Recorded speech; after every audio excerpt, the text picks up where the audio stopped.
Announced we had a signing today of Davon Smith out of Georgia. He's a really good point guard, really excited about him. He's a high-level player, one of the best point guards I saw all summer. I think he's really a huge addition for us. He's a true point, great decision maker, incredibly athletic. He's 6 feet tall, but he's an incredible athlete. His vert is probably 45 inches, 46 inches. It's incredible and very quick, but really understands the game. Good shooter, comes from a very good high school program. He's been really well coached. He played for a very good AAU team, Atlanta Celtics, this summer. They won the championship. They won the tournament in Birmingham, which is the biggest Adidas tournament that was held this summer in that, for them to play in, so they went as far as they could go. But really excited about him. Great kid, great family. We're very fortunate to get his paperwork back today. Go ahead and get us started here with Paul in the front.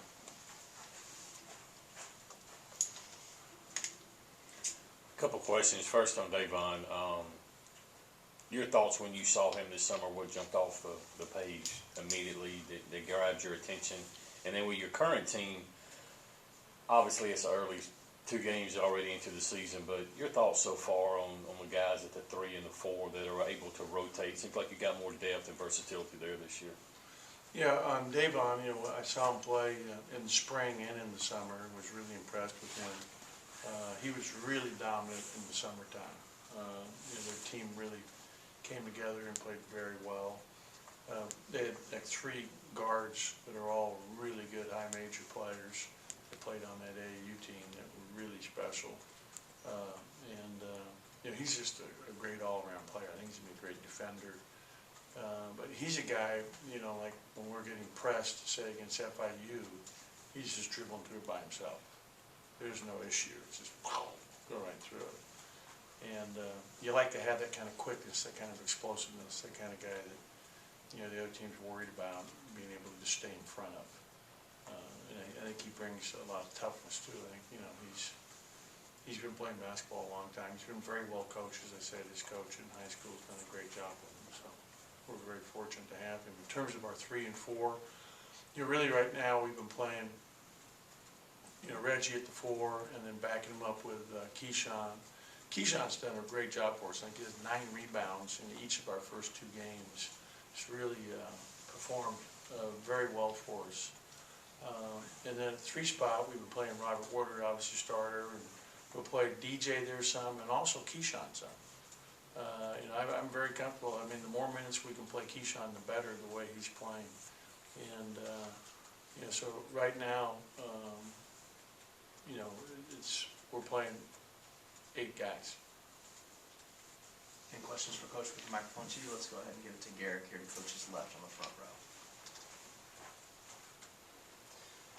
Been 2 games in again, but is there anything that maybe adjustments you can make to help you guys fight off the press a little bit when teams get on you a little bit, or is that something they're just going to have to fight? Yeah, the press was true in the first game. The second game we played, Garrick, it was just more about pressure and handling, denial of everything and doing a better job. And I thought we did a better job of, obviously, the last 10 minutes of the game and being more aggressive. And, this time of year, you're seeing, that we played 2 good teams thus far. I think FIU and I think Sammy are going to win a lot of games. The team we're playing tomorrow night's a very good team. A team that's, had Texas A&M down 8 at the half 2 nights ago, ends up losing by 6 in a very tight game against a very talented and well-coached Texas A&M team. You look at last night, Auburn gets very fortunate to beat South Alabama, who they end up beating by 1. South Alabama had a great chance to win that game. Well, you guys all saw us play a couple weeks back. Obviously, Kentucky gets beat at home by Evansville. I mean, it's just, there's a lot of parity in college basketball, and especially this early in the season, it's tough. Okay, we'll go ahead and get it over to Brian in the second row, to Coach's right.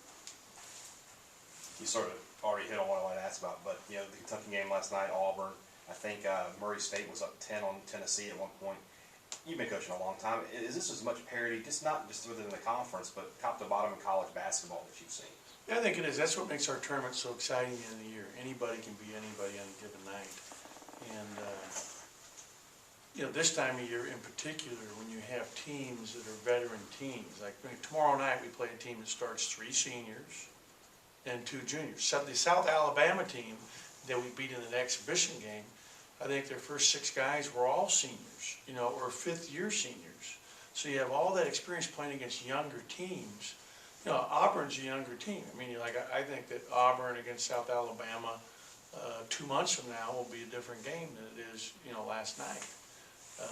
And so anytime you have, youth going against teams that have veteran guys that are back, it makes it difficult. And it's just typical year in and year out now. And when you look at the high majors, look at Kentucky, I mean, they lose 3, 4 guys every year the first round in the NBA. They're always reloading. And I didn't obviously see the game, but nothing surprised me in early November. I mean, normally we didn't start playing basketball games till the day after Thanksgiving. That changed about 10, 12 years ago. So, everything's moved up, and the advantage goes to experience.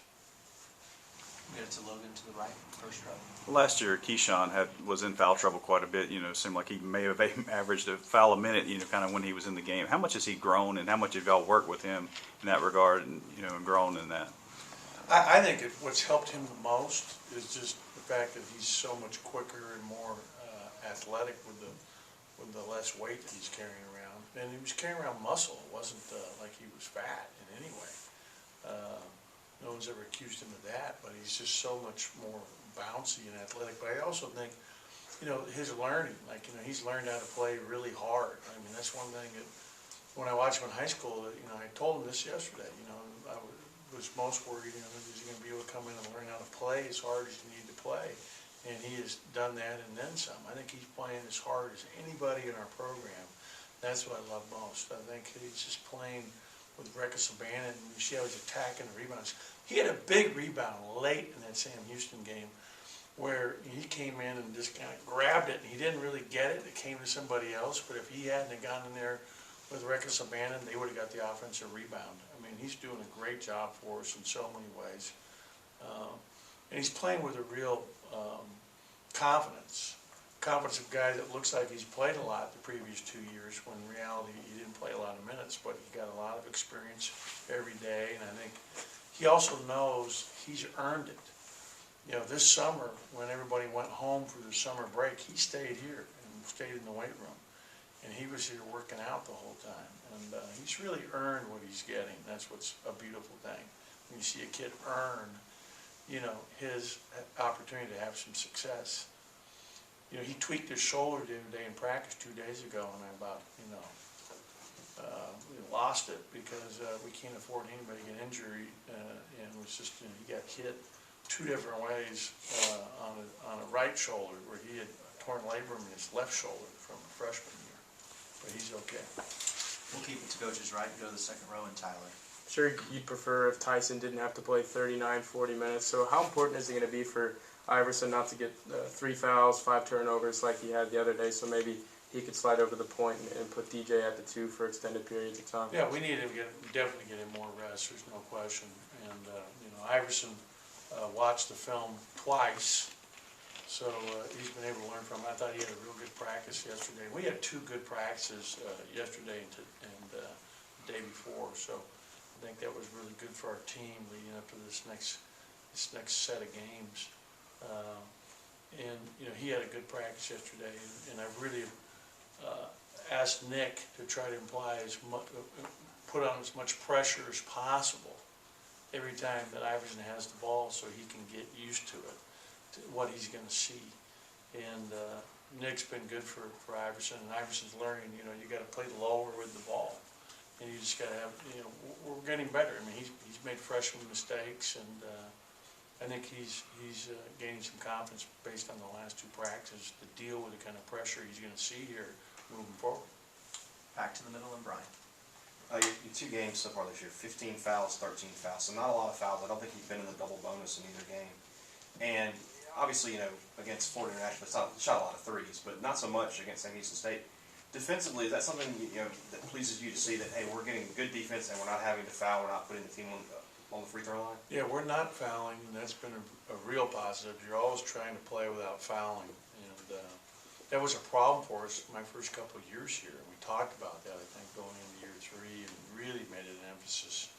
And we talk about it every day, and and the players don't like it, but we're calling every foul out there that we see, so they get in the habit of realizing what they can and can't do.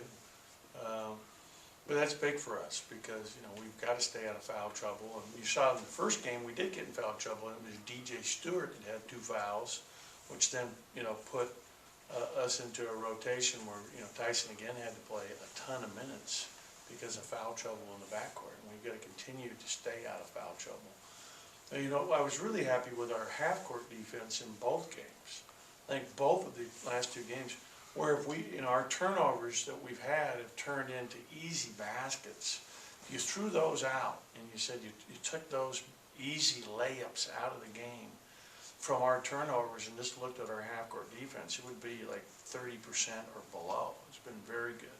And that's what we've got to continue to do. We just got to cut down on our turnovers and make better decisions. And our guys have done a better job of it the last 2 days. I think they're realizing, how important it is. Go ahead and get it back to Garrett here in the front. Last week you said you try to get Prince into the rotation a little bit more. Is that the hope again for Yeah, these 2 games? absolutely it is. The other day he came in, and again, that guy was a really hard guy to defend. I mean, we really, Abdul was key. Their big kid from Sam Houston's a very good player. Preseason all-league player. He's a tough matchup for anybody. And Abdul had 5 blocks in that game, and I think he blocked 3 of that kid's shot. Prince would just have a hard time matching up with that guy right now. Anything else for Coach? We'll go ahead and get it back behind Garrett to Danny. Coach, I know you say you want to give Tyson some rest, but he's shooting the ball the way he's shooting. It's nice to have him out there and you just want to keep him shooting sometimes. Yeah, we need him out there offensively, there's no question. He's shot the ball great and has made timely shots when needed, including, the game tire Friday night that, tied the game up. At either 56 all or 50, I think it was 56 all, and he tied it, maybe it was 59. What was it? 58. 58. It's in the high 50s. But he, he's made some big shots for us and has really played well, and we want to keep that up for sure. One thing, we'll have our hands full, so you guys know, the scouting report on Louisiana Monroe. They have 2 very good guards that are both all-league players returning in their conference, Williams and Ertl. And Ertl's a kid out of Indiana, where you learn how to shoot a basketball before you learn how to walk.